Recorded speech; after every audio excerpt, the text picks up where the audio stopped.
Sila po ay magkakaibigan tatlo. Sila po ay nagtatrabaho dati sa isang kumpanya. Isa siguro sila ng mga hobby, kaya talaga nagkasundo po silang tatlo na magtayo ng ganitong negosyo, ang Spirulina. Ngayon, naisipan nila ang name na to ay Genesis. Ito na nga. Namit po nila si Dr. Joseph Lee. He visited me first, then sabi ko, you try to give me studies, mga ganon. The next time he visit me, talagang natutuwa naman ako kay Tito kasi forsinging. Naisipan nila na ipasok ito sa Mercury Drugstore. So pag pinasok mo yung food supplement doon, syempre masasabi natin na okay ito. Ang masasabi ko sa Spirulina, malaking itulong sa kalusugan namin. Pati sa pamilya ko. So, 10 years na umiinom ng Spirulina, but I got a problem.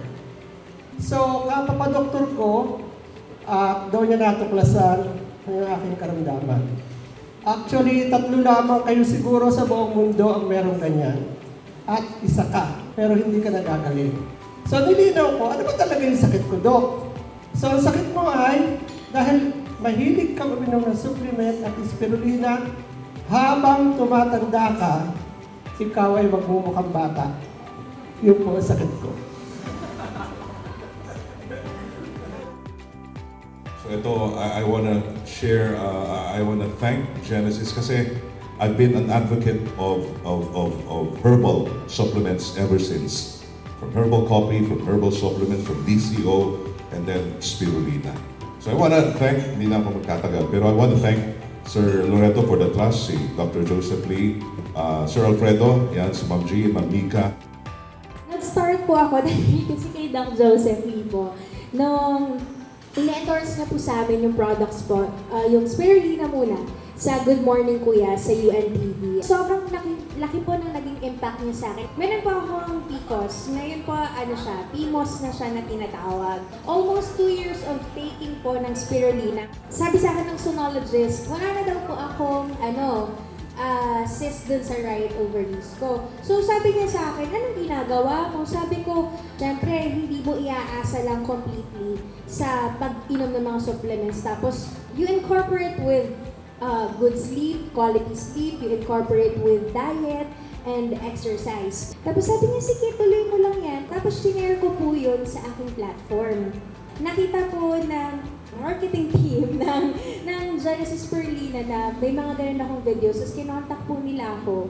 And gusto na nga po magpa-endorse po ng produkto natin. Yung Spirulina pa lang. Every time po na magle-live stream po ako, magle-live selling, nag-try po ako. Tapos naiisip ko yung iiyak ako. Kasi parang feeling ko po, may purpose yung ginagawa ko every time na meron akong live streams na kahit isa or dalawa or ilan mang tao yung matulungan natin na maging maayos yung health nila, malaking impact na rin po para sa akin yun.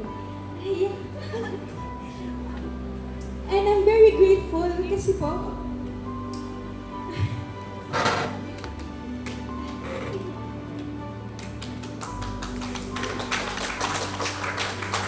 sorry, I'm very emotional.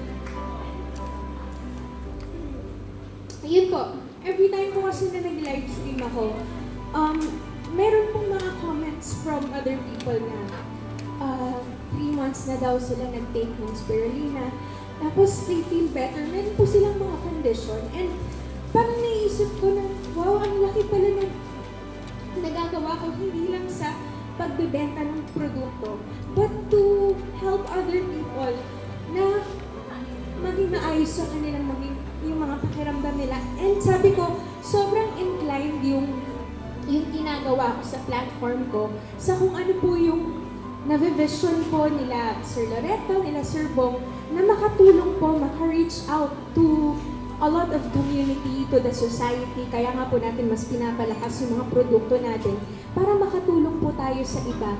Yun po, maraming salamat po, and I'm so proud po sa team po ng Genesis Wellness Products. Maraming salamat po, and happy anniversary po sa atin.